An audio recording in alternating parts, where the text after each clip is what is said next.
Ramadan akan segera meninggalkan kita. Tentu ada banyak kebaikan telah dilakukan. Akan tetapi yang penting diperhatikan adalah apakah semua yang diamalkan di dalam Ramadan berupa ibadah dan amal soleh yang begitu ringan dijalankan dapat dipertahankan, bahkan diperkuat dan ditajamkan pada bulan-bulan pasca Ramadan.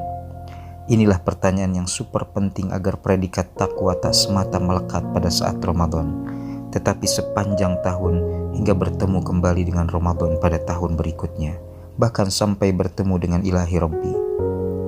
Sesungguhnya orang yang paling mulia di antara kalian di sisi Allah ialah orang yang paling takwa di antara kalian. Sesungguhnya Allah Maha Mengetahui lagi Maha Mengenal. Dengan kata lain, esensi, target ataupun capaian penting yang mesti dijaga setelah diraih dengan beragam amal ibadah dan kebaikan tiada lain adalah ketakwaan itu sendiri. Al-Quran memberikan banyak penjelasan secara konkret perihal bagaimana orang yang bertakwa itu dalam kehidupannya. Di antaranya seperti terurai dalam surah Al-Baqarah ayat 177. Seperti memiliki keimanan kepada Allah, hari kemudian, malaikat, kitab-kitab, dan nabi-nabi.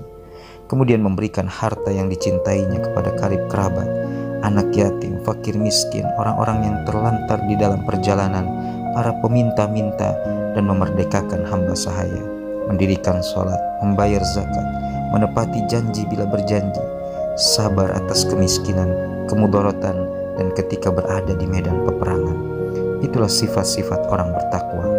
Semua amalan itu tentu saja tidak boleh berhenti di dalam Ramadan semata, tetapi harus diupayakan untuk diamalkan pada bulan-bulan lainnya.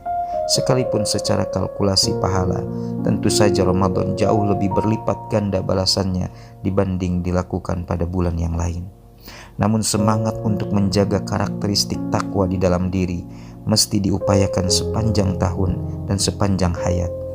Permasalahan yang tidak ringan adalah begitu Ramadan pergi, nuansa religius secara sosial langsung bubar kemudian lenyap. Di sini orang banyak yang lupa dengan kebaikan dirinya pada Ramadan. Ibadah perlahan kendur dan godaan untuk melanggar perintahnya kian menguat, sehingga jika Ramadan ibadah kuat, di luar Ramadan komitmen keberislamannya pun menurun. Di sini takwa mendapatkan ujian tidak ringan.